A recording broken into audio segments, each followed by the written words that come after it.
mais uma aula aí.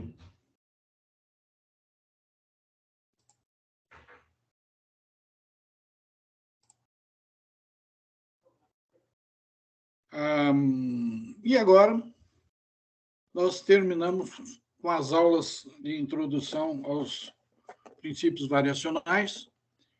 E nessa fase, a partir desta nona aula, nós vamos estudar a dinâmica de sistemas mecânicos. Vamos continuar? Próximo slide. Então, o tema dessa aula é dinâmica de sistemas mecânicos. Vamos ver as funções de estado cinéticas. E mais um exemplo. A referência é o livro do Crandall. Pois não? Então, funções de estado cinéticas.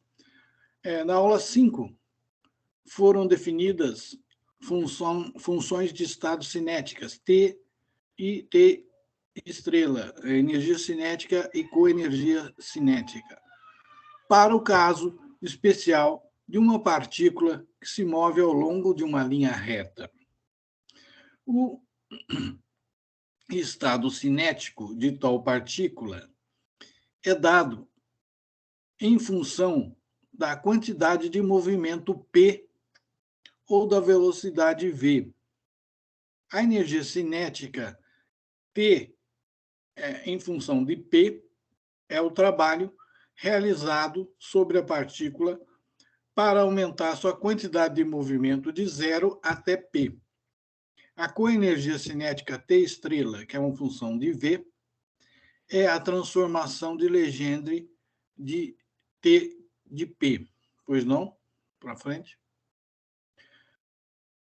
Para a relação entre velocidade e quantidade de movimento, a equação 64, da relatividade especial, as funções complementares T e T estrela são geralmente desiguais em magnitude.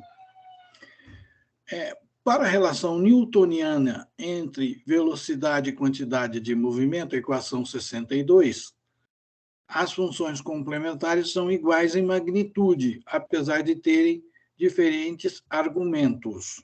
Para frente. A extensão dessas ideias para o movimento tridimensional geral é simples. O trabalho realizado sobre uma partícula de massa m, possuindo uma quantidade de movimento p, em relação ao referencial inercial, é a energia cinética. T e P, está em negrito aí, porque agora P, estamos tratando de um vetor tridimensional. Então, T de P é integral de 0 a P de V escalar dP, equação 103, independente da relação entre velocidade e quantidade de movimento. Para frente. Substituindo a relação newtoniana entre velocidade e quantidade de movimento, esta é a relação newtoniana, P igual a mv. Repare bem, só para o aluno que não está muito acostumado, P é um vetor e V também é um vetor. Na relação newtoniana, na relação entre P e V, se eu pegar a massa m, que é um escalar positivo, multiplicar por V, eu vou obter o vetor P. Então, o vetor V e o vetor P são vetores que têm a mesma reta suporte e o mesmo sentido, porque poderia ter sentido oposto se esse M tivesse a possibilidade de ser negativo, mas como é sempre positivo, então P e V têm a mesma reta suporte e o mesmo sentido. Então, substituindo essa quantidade de movimento na equação 103, resulta a equação 104, a energia cinética integral de 0 a P de 1 sobre M, P escalar dP, que é igual a 1 sobre 2M, P escalar P, que, como energia cinética tem um produto escalar aí, e o produto escalar entre dois vetores é sempre um escalar, então a energia cinética será P² sobre 2M. E aí estamos tratando apenas do módulo dos vetores, né? O vetor P agora entra como módulo na energia cinética, aí, né? P quadrado sobre 2m, essa é a energia cinética. A correspondente função complementar é a coenergia cinética, que é dado pela equação 105, P estrela, que é a função do vetor V, é igual a V escalar P. Então, aqui uma transformação de Lagrange aqui, V escalar P menos T, que é a função de P, que é a integral de 0 a V de P escalar dV. É independente da relação entre velocidade, quantidade de movimento. Para frente, substituindo a relação newtoniana entre velocidade e quantidade de movimento, P igual a mv, na equação anterior, equação 105, resulta na equação 106, T estrela igual meio mv escalar v, que é igual meio mv quadrado. As definições acima se aplicam a uma única partícula, pois não? A função de estado cinética para um sistema de N maiúsculo partículas é definida como sendo a soma das funções de estado cinéticas correspondentes das partículas individuais. Então, se eu tiver um sistema de N partículas, a energia cinética T será o somatório I igual 1 até N maiúsculo de TI. E a coenergia cinética será a somatório de 1 até N de TI estrela. Pois não? Estas funções do sistema estão relacionadas pela transformação de Legendre. Então, na equação 108, T estrela é a somatória de 1 até N de VI escalar PI menos T, em que VI e PI são, respectivamente, a velocidade e a quantidade de movimento da iésima partícula. Pois não? Exemplo 4. Para ilustrar como avaliar a coenergia cinética de um sistema simples, considere o regulador centrífugo mostrado na figura 13. Vamos mostrar lá primeiro, depois eu volto nessa transparência aí. Vai, próxima aí. Exemplo do regulador centrífugo. Esse regulador centrífugo é um equipamento que é usado principalmente para regular a velocidade de máquinas. Foi usado muito nas máquinas a vapor na Revolução Industrial. Bom, então constitui isso aí, ó, duas massinhas ligadas por uns elos.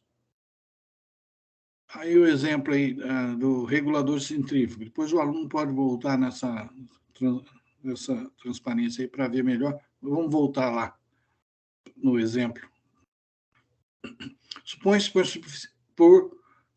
por simplicidade que os únicos elementos de massa significativos do sistema são as duas esferas, que vamos tratar como partículas de massa m.